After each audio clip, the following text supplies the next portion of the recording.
Halo guys, selamat datang kembali di channel BroView. Bagaimana kabar kalian semua? Semoga dalam keadaan sehat selalu dan diberi kelancaran dalam segala aktivitasnya. Masih bersama saya Stephen yang akan menjelaskan alur cerita filmnya. Pada kali ini, kita akan menjelaskan alur cerita film yang berjudul In Hell. In Hell adalah sebuah judul film Hollywood yang diproduksi sekitar tahun 2003, serta disutradarai oleh Ringo Lam, dan bintang utamanya diperankan oleh Jean-Claude Van Damme. Dan sebelum masuk ke ceritanya, seperti biasa siapkan kopi dan woodbray untuk menemani kalian dalam menonton alur cerita film ini. Dan langsung saja kita masuk intro.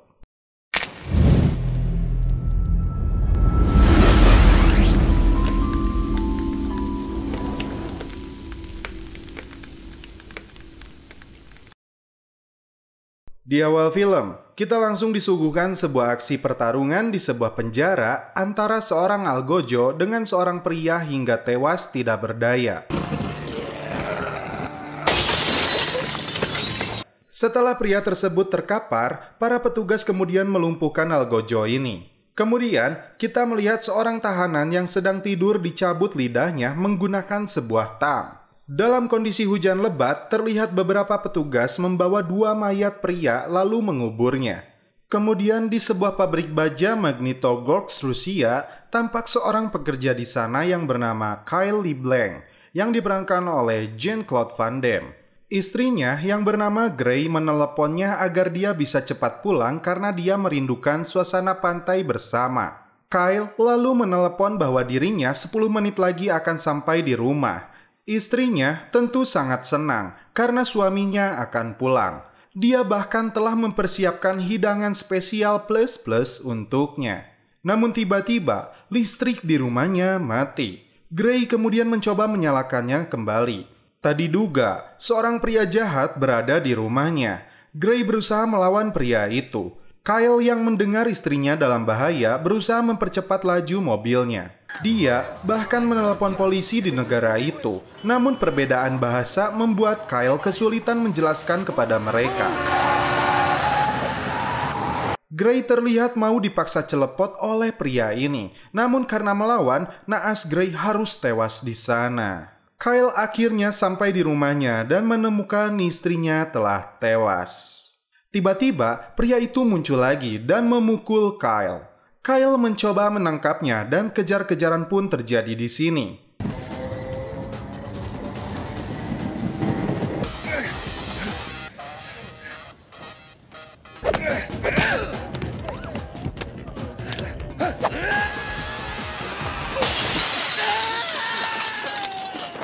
Hingga sebuah motor melindas tangan Kyle dan pria tersebut dapat lolos. Namun naas di sini, Kyle malah ditangkap. Singkat cerita, Kyle akhirnya dimasukkan ke sebuah penjara. Dalam persidangan, terungkap pembunuh istrinya yang bernama Kavik dibebaskan hakim karena kurangnya bukti. Pengacara Kyle mengatakan keluarganya mempunyai banyak uang untuk menyuap hakim. Dan tidak terima dengan ketidakadilan ini, Kyle merebut pistol polisi dan menembak si Kavik hingga tewas. Karena aksinya itu, Kyle harus mendekam di penjara. Terlihat untuk pertama kalinya, Kyle memasuki penjara ini yang bernama Kravavi dengan beberapa tahanan lainnya.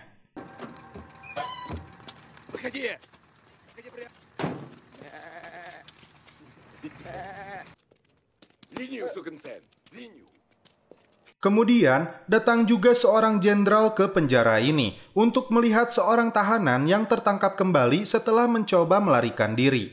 Jenderal memperingatkan seluruh tahanan baru ini untuk tidak mencoba melarikan diri karena akibatnya akan fatal. Jenderal kemudian bertanya kepada seorang napi baru yang bernama Billy Cooper yang masih berusia 21 tahun. Seluruh tahanan harus meninggalkan seluruh pakaiannya termasuk barang berharga mereka. Kyle sepertinya tidak mau melepaskan cincin perkawinan dengan istrinya. Karena menolak aturan tersebut, ini yang dilakukan oleh sipir.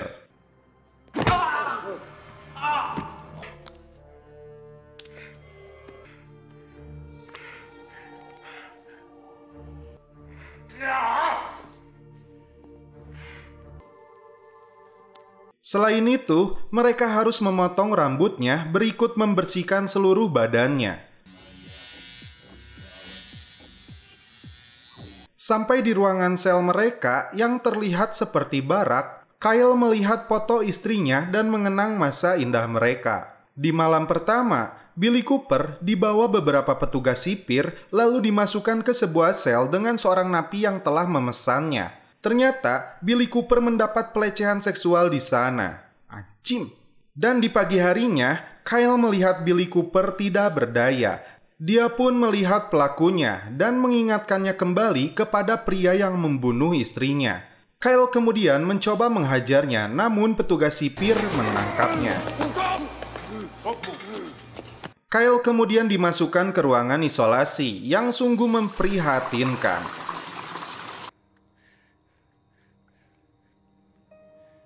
Makanan yang mereka kirim tidak pernah disentuhnya. Psikologis Kyle mulai terganggu hingga dia memutuskan untuk bunuh diri.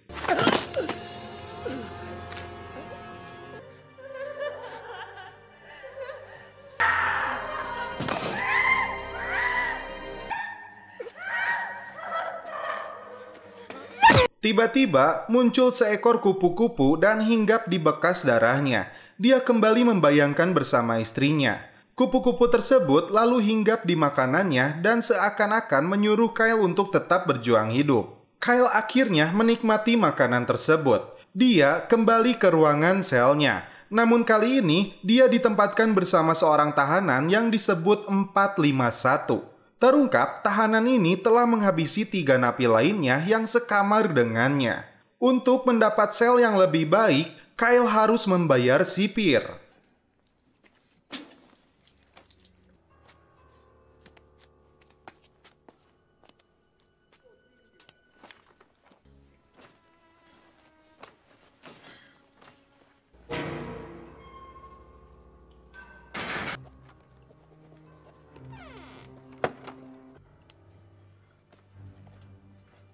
Dan para tahanan kemudian dibawa ke sebuah daerah untuk melakukan suatu pekerjaan.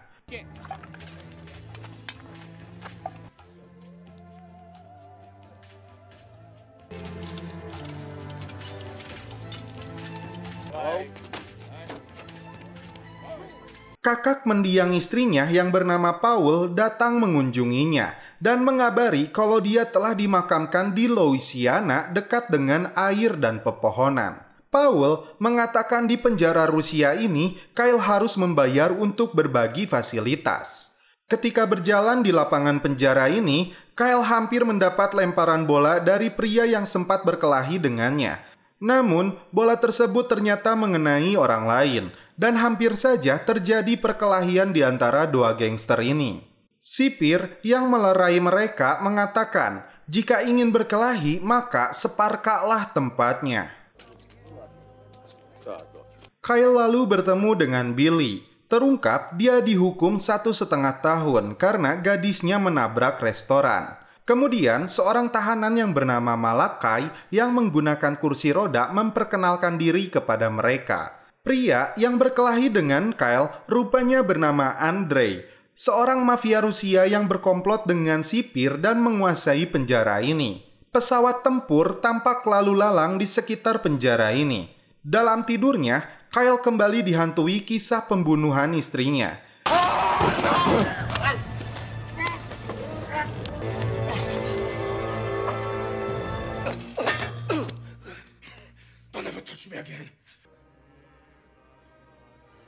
Ketika sedang santuy menikmati makan siangnya, si koplok Andrei kembali datang dan mengganggu Kyle.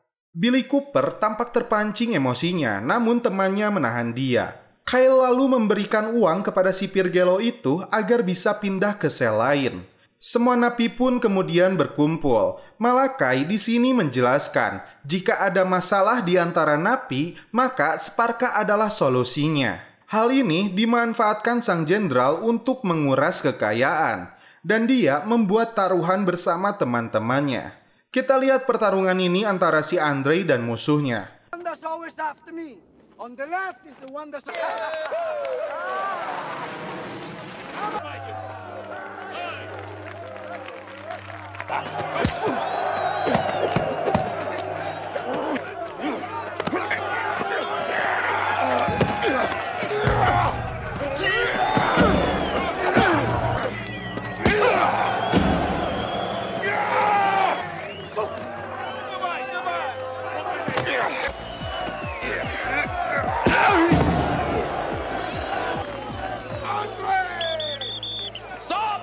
Pertarungan itu dimenangkan oleh si Andre. 451 yang sekamar dengan Kyle tampak sibuk membaca buku dan tidak tertarik dengan pertarungan ini.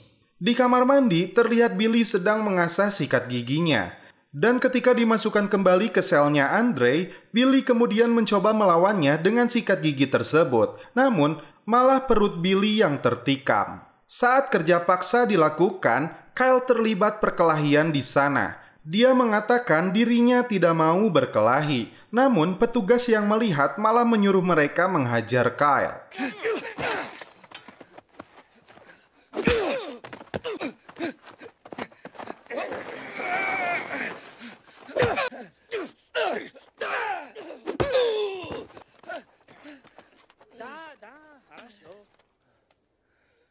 I hope everything's resolved. Dia kembali harus merasakan sel isolasi. Terlihat dia memukuli dinding tahanan itu untuk mencoba berkomunikasi dengan napi di ruangan sebelahnya. Kupu-kupu itu kembali datang kepadanya dan dia kembali bermimpi dengan istrinya. Hujan pun turun dan dia mendengar seseorang di luar sana sedang dipukuli. Kyle akhirnya dikeluarkan dari ruang isolasi dan tidak sampai di situ. Dia kembali mendapatkan ancaman dari si kehead Andre dan temannya. Seorang tahanan dari kelompok gangster membawa sebuah pisau dan ini yang dilakukannya.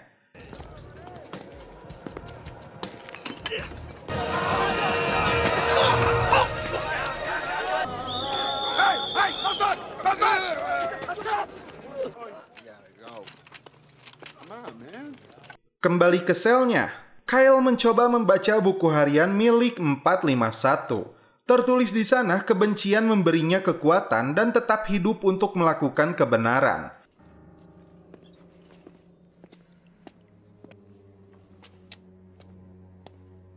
Dan saat sedang menikmati makan, Andre kembali datang dan mengatakan dia akan menikmatinya malam ini. Hal ini membuat emosi Kyle memuncak. Lalu perkelahian pun terjadi.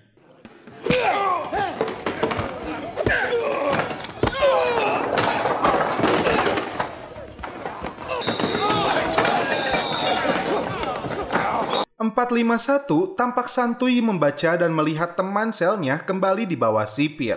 Ngeri, untuk ketiga kalinya Kyle kembali ke ruangan isolasi. Di saat berlangsungnya kerja paksa, ditemukan sebuah ranjau dan meledakkan mobil yang lewat ke sana. Billy Cooper dan temannya memanfaatkan situasi ini untuk melarikan diri.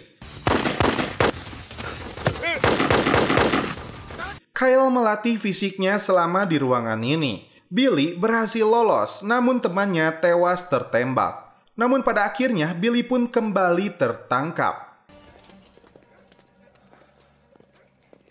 Terlihat Kyle yang semakin kuat dan beringas. Tiap hari yang dilakukannya adalah melatih kekuatannya. Dan inilah penampilan baru dari seorang Kyle.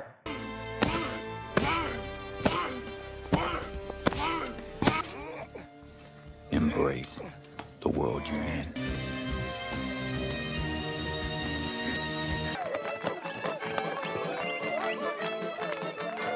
Pertandingan Sparka kembali digelar antara Kyle dan si Andre. Kita lihat guys.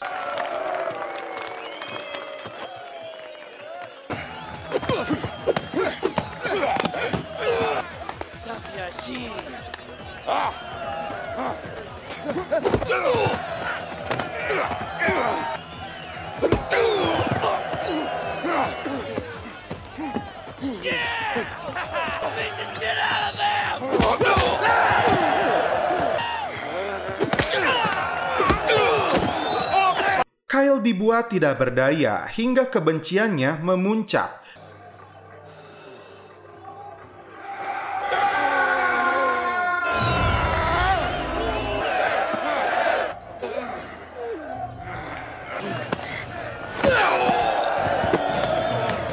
dia menggigit leher si Andre hingga tewas.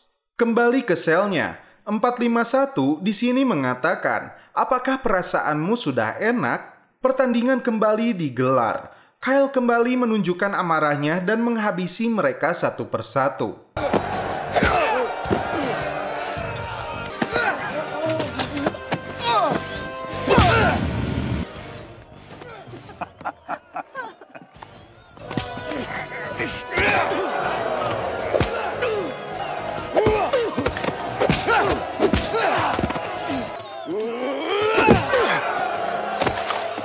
Empat lima satu menatapnya.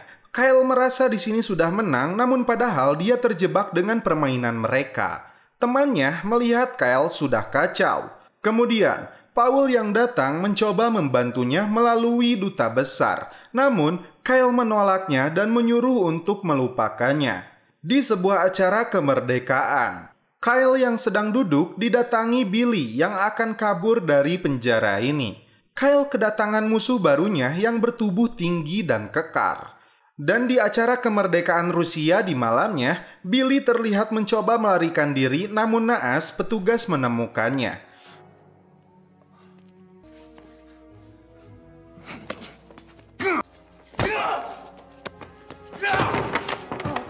Ternyata si Malakai membocorkan kepada sipir rencana pelarian si Billy ini. Hal ini diketahui oleh si 451. Kali ini, Billy mendapat penyiksaan dari si pria baru ini. Rupanya, Malakai melakukan ini agar mendapatkan obat untuk lukanya. Dalam Sparka selanjutnya, kita lihat si pria ini menghabisi lawannya.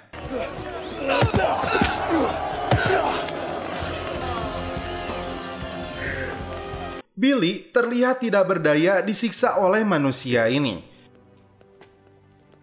Dan sebelum menghembuskan nafas terakhirnya, di sini Billy berpesan, jangan biarkan mereka mengubah jati dirimu.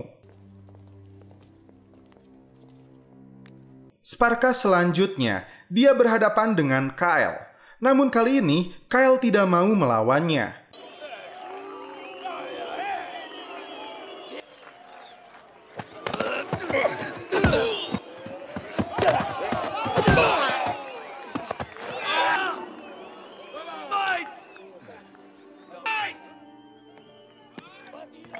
What the hell is going on? I won't play your game anymore. Kyle lalu dirantai di sebuah tihang berhari-hari.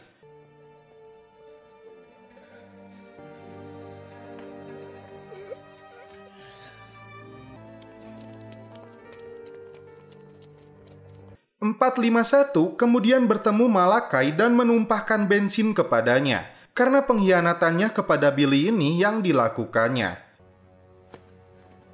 I gotta get out of this fucking place. You're over half my life.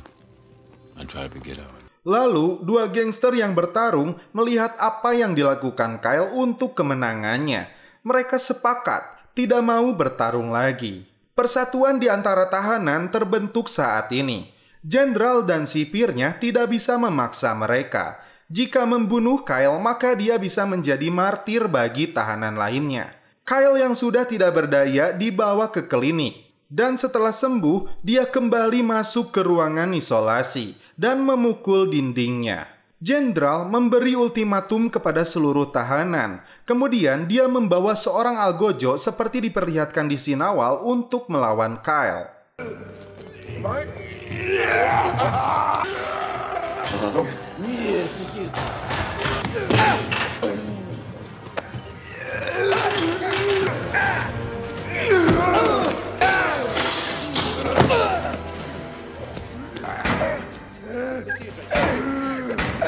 Saat memukul dinding, rupanya algojo ini yang selalu menemani Kyle di ruangan isolasi. Sipir Gelo mencoba menembak Kyle, namun algojo ini menghalanginya. Dia pun harus tewas di sini, namun hal ini membuat seluruh tahanan mengamuk.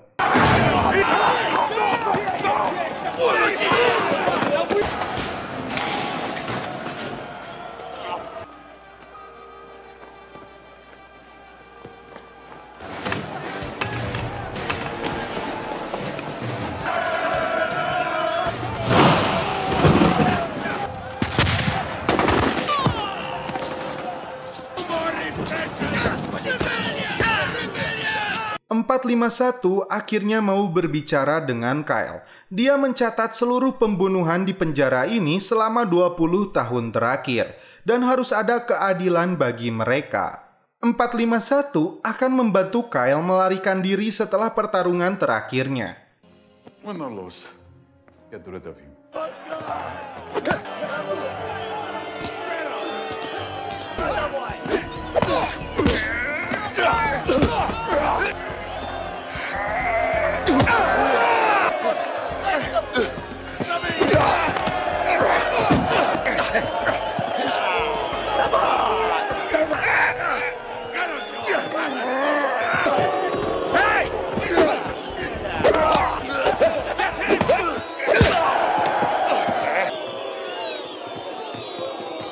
Empat 451 lalu masuk ke sebuah terowongan dibantu oleh seorang tahanan lainnya. Dia lalu bertemu dengan Kyle di sebuah bengkel saat Kyle akan dieksekusi. Dia berhasil melumpuhkan sipir jahat itu di sini.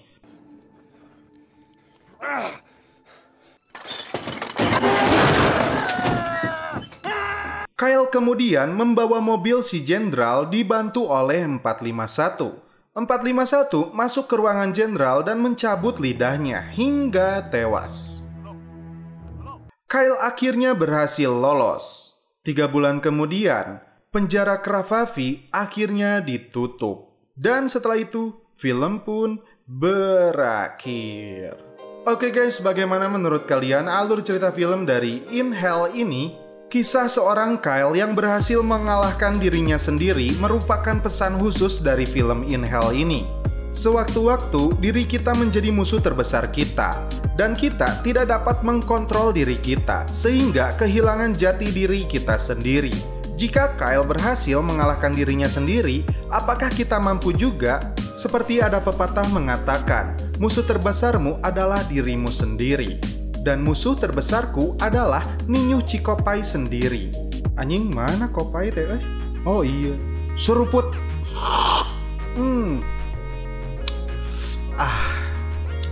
Madep. Oke guys, cukup sekian alur cerita film ini. Salam penutup seperti biasa dari kami. Mohon maaf bila ada kata-kata yang kurang berkenan di hati kalian. Mohon dimaafkan ya. Salam perfilman duniawi. Keep enjoy.